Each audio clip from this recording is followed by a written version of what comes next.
Alan is a middle-aged man. Every morning he buttons up his shirt, puts on his tie like every other business owner, and throws on his blazer, and gets ready to go work at his own watch shop, Alan's Watch Repair. He slicks back his hair, puts on some cologne, and then goes and happily sells watches to his customers. Alan meets with a bank representative to buy stocks. George believes that Alan should trade in his stocks, but Alan refuses.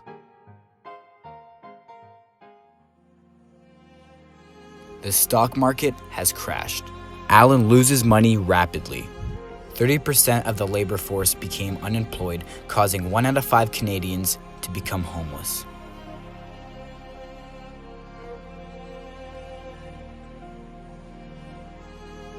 Most people cannot afford a watch, therefore Alan gets no customers.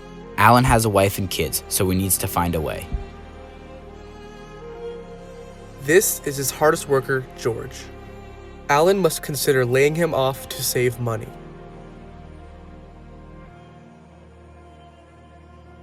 He sits next to George to break the news.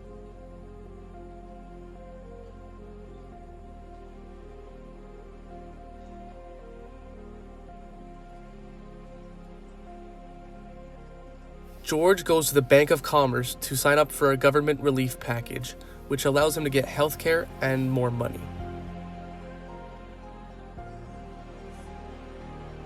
George asks for the package, but is denied as he is single.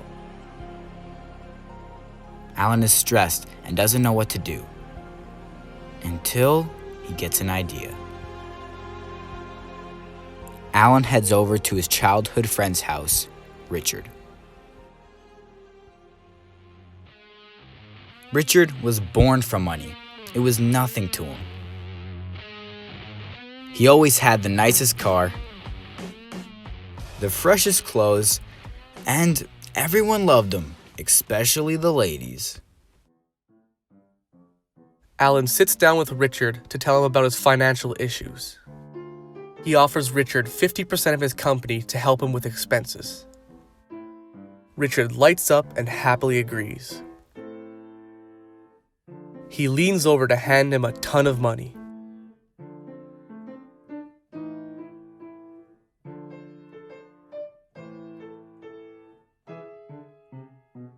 Business is going great, all thanks to Richard.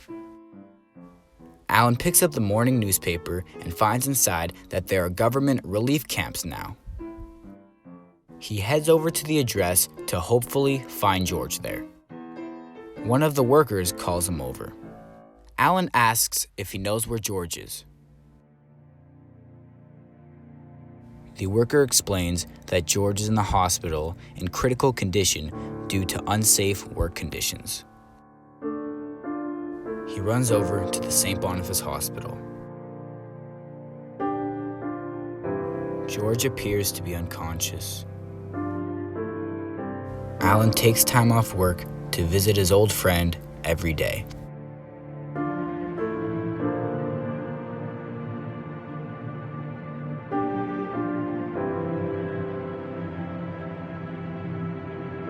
Richard meets with his representative to make big moves for the company.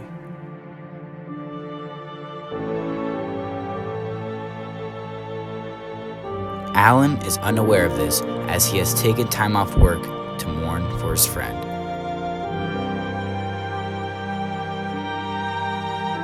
He feels like he is fully responsible for what happened to George. Richard has taken over the business, exploiting it all over the country and making millions while kicking Alan out. It made the paper and Alan is furious. He storms to Richard's house at 1 a.m.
the Great Depression finally ending and Richard learning his lesson, Alan was able to gain full control of his business and hire men and women that were struggling during the Great Depression.